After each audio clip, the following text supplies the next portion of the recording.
Today in Bengal, we see the beginning of an end.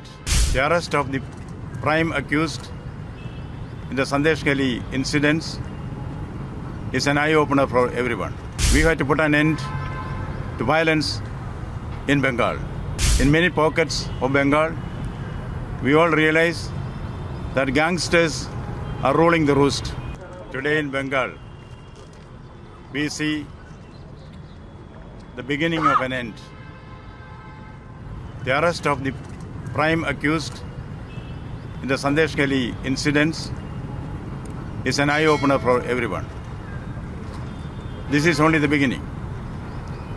I hear the death throes of an old order and the birth pangs of a new one. We have to put an end to violence in Bengal. In many pockets of Bengal, we all realize that gangsters are ruling the roost, unchecked by the law enforcing agencies. This is not just a contemporary phenomenon. This is a continuation of what has been there. We have to stem the rot. What we see is only tip of the iceberg. Last election, Panchayat elections, I had the opportunity to go to the field, interact with the people, interact with the victims and the prey. I can gather that this, what I can call, what the people call, the Gunda Raj, is very much there in many pockets of Bengal. Strong action has to be taken. This has to be nipped in the bud. That is the exercise which we should all focus on in the coming days.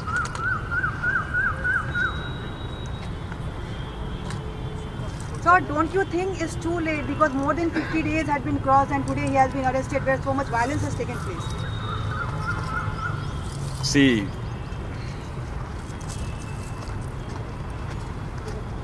I can answer that question by quoting a doha from Kabir. Dheere dheere re mana, dheere sab kuch hoy, mali sinje sau khada, riduaye phal hoy. We have to wait in democracy, in democratic governance. We have to wait for justice to be done. Justice delayed, of course, is difficult for us to bear, but justice is done. A few days have been lost, which is deplorable. That now it is not the time for a blame game. If any lapses have taken place from government or any other authorities, we have still time to look into that, dissect it, and come at our own decision. Now what is required is a concerted action to see that this kind of things do not happen in future. Action has to be taken against a particular culprit who has been apprehended, and also others who are in the offing. They should be brought out. Action should be taken. This is a requirement for peace and harmony in society. People of Bengal deserve to live in peace. That has been denied to them. That should not be the case. That is where action has to be taken. My suggestion as governor is for all the gangsters, treat it as an occasion to surrender. They can voluntarily surrender. Otherwise, preventive action has to be taken.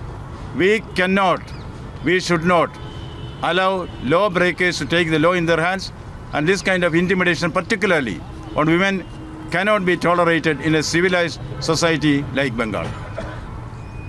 In the recent past, you have visited Sandeshkhali, where thousands of women plead to you so that Sheikh Shahjahan should be arrested and peace and normalcy has to regime.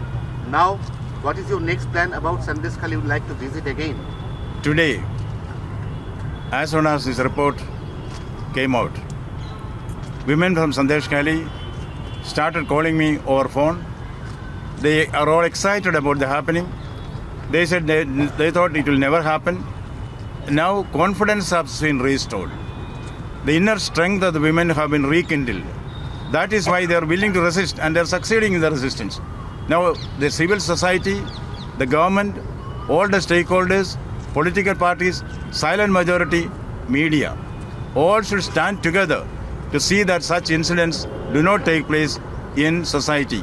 What the women of Sandeshkhali wanted was peace with honor, but our honor was in pieces. That has been restored. We should now build on this plus point. Like Sandeshkhali and in particular case of Sheikh Shahjahan, you have put a deadline. Now, in other cases, there are so many other allegations come from various parts of Bengal. Did you put pressure by setting a guideline or deadline? See, as governor, I do not issue any ultimatum to the elected government. My concept is that the governor's duty is to facilitate the elected government to do its duty, not to put roadblocks. I have been observing this, I will follow that. Now, certain imperfections are there in delaying the arrest, of course. We will look into that. But other cases, that is where I am very particular. This is only an eye-opener. I have seen in the field and convinced myself that Gunda gangs are there in various parts of Bengal. Like in the olden days of democracy, in nascent days of democracy in England, there were the pocket boroughs and the rotten boroughs that is controlled by this kind of people. That cannot happen. We should stand together.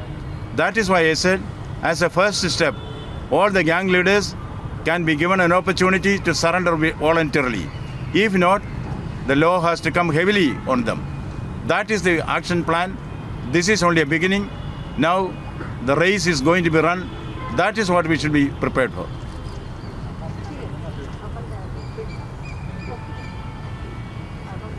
Sir, but in several occasions we have seen when there has been violence or anything else, you have visited the place, but then every time your visit has been questioned. So as in Sandesh Khali's issue as well. How do you react to that? I thank those who question me. That will also encourage me for introspection. Because nobody is perfect. We all make mistakes.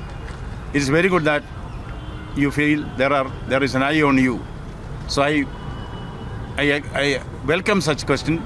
Criticism is always good because it enables you for self-criticism. And the critics hold a mirror before you. I thank them very much. I expect and welcome more questions.